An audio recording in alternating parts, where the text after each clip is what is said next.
Hello बच्चों, तो mail में जीएनआरएच का फंक्शन जानने के बाद में हम बात करते हैं फीमेल्स में जीएनआरएच किस तरह से काम करता है। जीएनआरएच का मतलब होता है गोनाडोट्रोपिन रिलीजिंग हार्मोन और ये वर्क करता है एंटीरियर पिट्यूटरी में।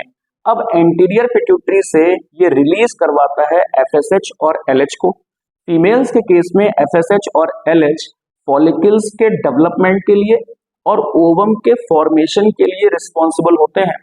जब ओव्यूलेशन होता है यानी कि ओवम का फॉर्मेशन होता है मिड मेंस्ट्रुअल साइकिल में, उस समय एफएसएच और एलएच की मात्रा सबसे ज्यादा होती है और खास तौर से देखा जाए एलएच की मात्रा, जिसे हम एलएच सर्ज भी कहते हैं। अब उसके बाद में जब ओव्यूलेशन हो जाता है तब यही एफएसएच और एलएच हार्मोन प्रोजेस्टेरोन और एस्ट्रोजन हार्मोन का भी सिक्रीशन करवाते हैं। अब एस्ट्रोजन हार्मोन तो फीमेल हार्मोन है, आप जानते हो कि फीमेल में सारे जो सेक्सुअल कैरेक्टर्स हैं वो एस्ट्रोजन हार्मोन्स की वजह से आते हैं, जबकि प्रोजेस्टेरोन हार्मोन एंडोमेट्रियम की लिनिंग को सपोर्ट करता है, यानी कि प्रेगनेंसी सपोर्टर हार्मोन है और एंडोमेट्रियम की थिकनेस को बनाए रखता है। और फर्टिलाइजेशन के बाद में जो ओवम है जिससे आगे एम्ब्रियो का डेवलपमेंट होगा, उसको भी मेंटेन करने का काम प्रोजेस्टेरोन का होता है।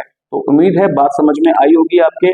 साथ ही साथ यहाँ पे एक बात बच्चों और ध्यान रखना कि यहाँ पे जो कॉर्पस ल्यूटियम है और यहाँ पे जो ग्रेन्युलोसा की सेल्स हैं, यहाँ तक कि प्लेसेंटा भी, क्या बोला मैंने, कॉर्पस ल्यूटियम, खास तौर से ग्रेन्युलोसा की सेल्स और प्लेसेंटा भी एक हार्मोन सिक्रीट करती है जिसका नाम है इनिबिन। और इनिबिन हार्मोन नेगेटिव फीडबैक भेजता है एंटीरियर पिट्यूटरी को और सप्रेस करता है एफएसएच के सिक्रीशन को।